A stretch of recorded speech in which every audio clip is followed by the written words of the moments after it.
সঙ্গী বললেন, না পড়লেই আশ্চর্য হবে। শুনে অত্যন্ত পুলকে ছইয়ের মধ্যে ঘেঁষে বসলাম। খানিকটা বসে থাকবার পর সঙ্গী বললেন, আসুন একটু শোয়া যাক। ঘুম তো হবে না আর ঘুমোনো ঠিকও না, আসুন একটু চোখ বুজে থাকি। খানিকটা চুপ করে থাকবার পর সঙ্গীকে ডাকতে গিয়ে দেখি তিনি ঘুমিয়ে পড়েছেন। মাঝিও জেগে আছে বলে মনে হলো না। ভাবলুম তবে আমি বা কেন মিথ্যে মিথ্যে চোখ চেয়ে চেয়ে থাকি। মহাজনদের পথ ধরবার উদ্যোগ করলাম। তারপর যা ঘটলো সে আমার জীবনের এক অদ্ভুত অভিজ্ঞতা। শুতে যাচ্ছি, হঠাৎ আমার কানে গেল অন্ধকার বন ঝোপের ওপাশে অনেক দূরে গভীর জঙ্গলের মধ্যে কে যেন কোথায় গ্রামাফোন বাজাচ্ছে।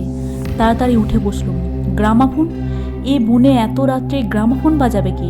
কান পেতে শুনলুম, গ্রামাফোন না, অন্ধকারে হিজল হিনতাল গাছগুলো যেখানে খুব ঘন হয়ে আছে সেখান থেকে কারা যেন উচ্চ কণ্ঠে আত্মকরুণ সুরে কি বলছে। খানিকটা শুনে মনে হলো সেটা একাধিক লোকের সমবেত কণ্ঠস্বর। প্রতিবেশীর তেতলার ছাদে গ্রামাফোন বাজলে যেমন খানিকটা স্পষ্ট খানিকটা অস্পষ্ট, অথচ বেশ একটা একটানা সুরের ঢেউ এসে কানে পৌঁছায়, এও অনেকটা সেইভাবে। মনে হলো যেন কতকগুলো অস্পষ্ট বাংলা ভাষার শব্দও কানে গেল, কিন্তু ধরতে পারা গেল না কথাগুলো কি। শব্দটা মাত্র মিনিট খানিক স্থায়ী হলো। তারপরে অন্ধকার বনভূমি যেমন নিস্তব্ধ ছিল আবার তেমনি নিস্তব্ধ হয়ে গেল। তাড়াতাড়ি ছয়ের বাইরে এলো। চারিপাশের অন্ধকার ঝিঙের বীজের মতন কালো। বনভূমির নীরব, শুধু নৌকোর তলায় ভাটার জল কলকল করে বাঁধছে। আর শেষ রাতের বাতাসে জলের ধারে কেয়ার ঝোপে এক প্রকার অস্পষ্ট শব্দ হচ্ছে। পার থেকে দূরে হিজল গাছের কালো ভুঁড়িগুলোর অন্ধকারে এক অদ্ভুত চেহারা হয়েছে। ভাবলাম সঙ্গীদের ডেকে তুলি। আবার ভাবলাম বেচারিরা ঘুমোচ্ছে, ডেকে কি হবে, তার চেয়ে বরং নিজে জেগে বসে থাকি। দাঁড়িয়ে দাঁড়িয়ে একটা সিগারেট ধরালাম।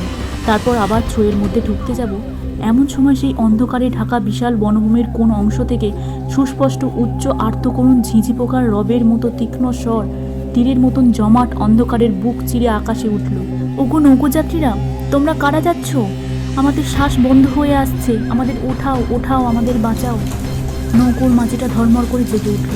আমি সঙ্গীকে ডাকি, মশাই, ও মশাই, উঠুন উঠুন।